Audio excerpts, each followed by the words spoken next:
familia obviamente estaba tristeza porque la muerte duele, pero estaban bien en paz. Y incluso ese fue el ambiente del velorio, el ambiente de la celebración. En medio de todo, les digo, había tristeza, pero había una paz tremenda. ¿Y de dónde venía toda esa paz? De la intercesión de la Santísima Virgen María. Y la Virgen María no se conformó, o el mismo Dios no se conformó con darnos solamente a la Virgen María. ¿Cuántos regalos ha habido por medio de las advocaciones de María?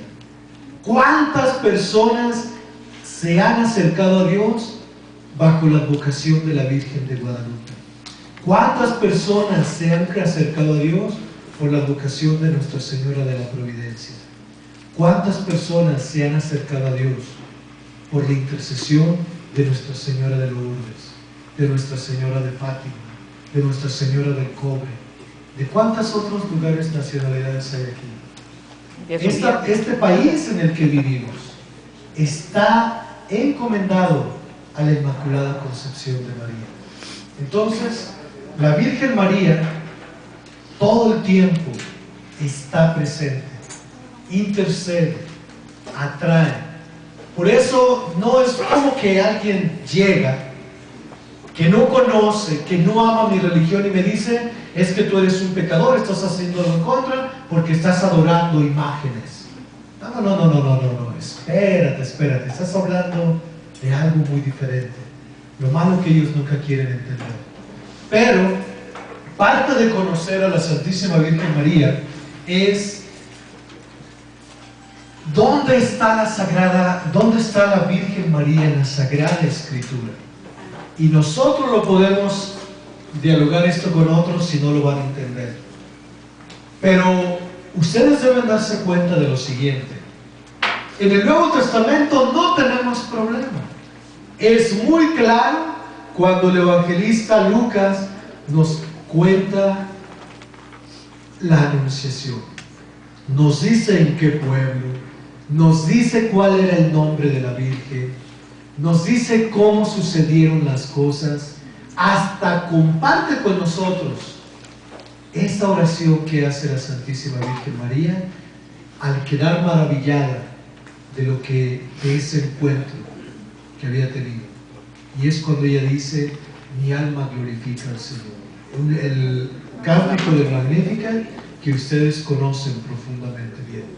Pero el Nuevo Testamento no es el detalle. Desde el Antiguo Testamento, bueno, primero que todo, tiene que quedar claro: en todo lo Antiguo Testamento, directamente no se va a mencionar el nombre de María. No se menciona directamente. Sin embargo, se habla de una mujer, se habla de una virgen. ¿Y saben de quién se habla? De la Virgen María. No hay otra. Y eso hace que la Iglesia y la interpretación de la Sagrada Escritura diga: María es también corredentora. Desde el principio, de alguna manera, ella aparece en la historia de la salvación. Por ejemplo, el libro del profeta Isaías. Ahorita les voy a dar perfectamente la cita. Y el profeta Isaías fue alguien que profetizó 600 años antes de Cristo. Y él dice: y una virgen dará a luz un hijo y la pondrá por nombre Manuel. Ahí está. ¿De cuál virgen estaba hablando? De la única que dio a luz al Hijo de Dios, María de Nazaret. Gracias. No hay otra. Y más atrás todavía, si ustedes revisan, los que tengan su Biblia, pueden abrir el primer libro de la Biblia, que es el libro del Génesis, en el capítulo 3, capítulo 3, versículo 15-16. Ahí se habla de dos mujeres, pero nos interesa solamente una. Génesis 3, 15, 16. Entonces dice: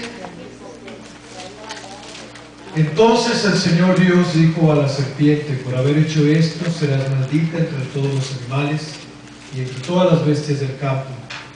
Pondré enemistad entre ti y la mujer, entre tu descendencia y la suya.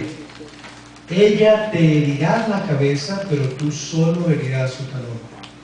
A la mujer le dijo: multiplicaré los dolores de tu embarazo, darás a luz a tus hijos con dolor, desearás a tu marido y él te dominará.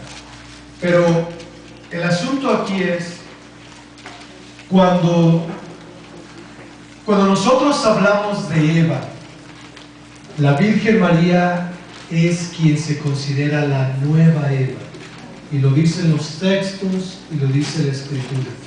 Y así como por un hombre vino la condenación al mundo, por un nuevo hombre vino la salvación.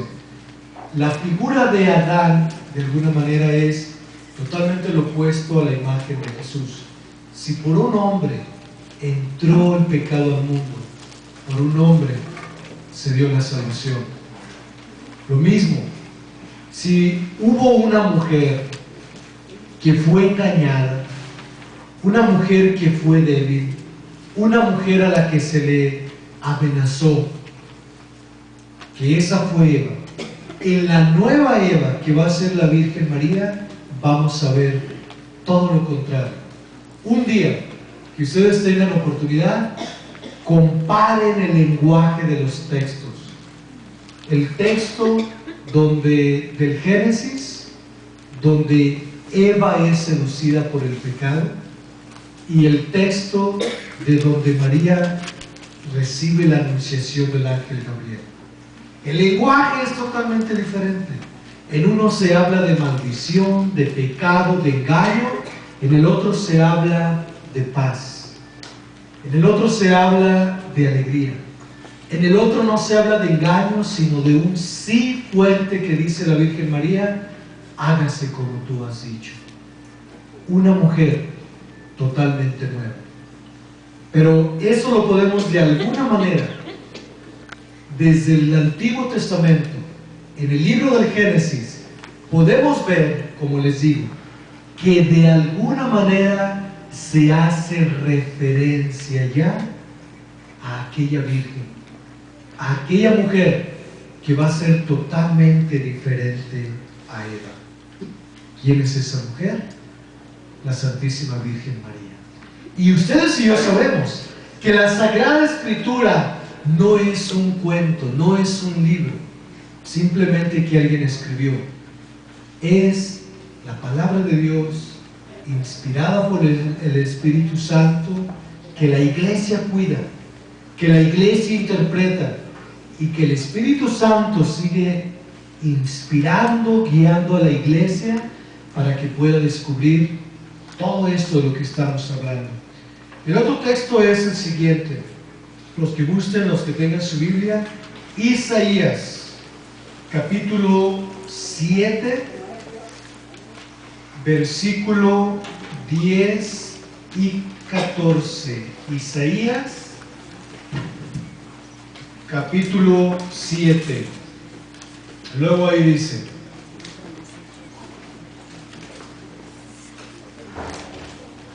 bien, pues el Señor mismo les dará una señal. Miren, la joven está encinta y dará a luz un hijo, a quien le pondrá el nombre de Manuel. Pues antes de que el niño sepa rechazar el mal y elegir el bien, el país de esos, el caso era de que había una situación grave en el pueblo de Israel. El pueblo estaba cansado, pero Isaías, otra vez, el profeta de parte de Dios, siempre anunciando la palabra, dice: esto podrá ser ahora, pero una virgen encinta dará a luz un hijo. Y los textos, les digo, es muy difícil ahorita ahondar más, pero vale la pena que ustedes sepan conservar estos textos. Y una vez más, que quede claro, no se habla directamente, no menciona el nombre, no menciona datos, pero la iglesia, inspirada por el Espíritu Santo, dice: la única mujer de quien se habla es María, a quien se hace referencia en estos textos del Antiguo Testamento. Ahora, lo que es bueno para nosotros es saber que el Antiguo Testamento lo único que hace es anunciar, preparar la venida de un Salvador. Nunca jamás va a haber contradicción en todo lo que hay escrito en el Antiguo Testamento con el Nuevo Testamento. Todo es una preparación. Y así como el Antiguo Testamento nos habla de un Salvador, de un Mesías, de alguna manera escondida, también nos habla de una mujer, de una virgen, de alguien que va a dar a luz un hijo. El otro texto que quiero invitarnos a que vean en el Antiguo Testamento es el profeta Miqueas. Casi nunca le hacemos caso al pobre Miqueas, porque pues es un libro pequeñito, tiene solamente ¿cuántos? 7 capítulos. Es un libro que en un día uno lo puede leer, pero entenderlo es diferente. Nuevamente, quienes tengan su Biblia, es el profeta Miqueas, obviamente el libro del Antiguo Testamento, capítulo 5, versículos 2 y 3. Miqueas 5, y dice, aquí ya Miqueas nos da otro dato. Y bueno, el nombre del capítulo es la venida del rey mesiánico, pero dice: en cuanto a ti, Belén. Fíjense, ya el Antiguo Testamento más o menos nos empieza a decir dónde. Belén, que no destacas entre los clanes de Judá, sacaré de ti al que ha de ser soberano de Israel. Ahí se está refiriendo a Jesucristo, obviamente. Sus orígenes se remontan a los tiempos antiguos, a los del pasado. Por eso el Señor abandonará a los suyos hasta el tiempo en que dé a luz la que ha de dar a luz. Entonces los que aún queden volverán a reunirse con sus hermanos en Israel. Él se mantendrá firme y pastoreará con fuerza al Señor. Ahí obviamente de Jesús. Pero capítulo 2, nuevamente: hasta el tiempo en que dé a luz la que ha de dar a luz. ¿Quién da a luz en Belén? Existe el profeta Miqueas y tiene un mensaje grande, ¿no?, que está conectado. Entonces, estos, vamos a decir, son los 3 textos más que podemos decir que tienen un contexto mariano en el Antiguo Testamento. Ahora, aparte de esto, vamos a encontrar muchos otros textos donde podremos encontrar algo diferente, figuras de la Virgen María. Por ejemplo, las letanías que decimos, Arca de la Alianza, María de... Eso es diferente. Son figuras y que vamos a verlo, encontrarlo con otras mujeres. El Antiguo Testamento nos habla de Raquel, el Antiguo Testamento nos habla de Sara, una mujer, la esposa de Abraham, que no podía concebir y después de tanto tiempo pudo concebir, pero es muy diferente a la Virgen María. La Virgen María, nosotros, Sara sí estaba casada, María no estaba casada. Sara sí, por gracia de Dios, pero obviamente con la intercesión también, con la ayuda de Abraham, puede concebir. Pero María nosotros sabemos. Pero son imágenes de María que vale la pena estudiar en un futuro. Ahora no vamos a entrar en ese detalle. Pero lo que sí yo quiero que ustedes vean es cómo desde el Génesis, cómo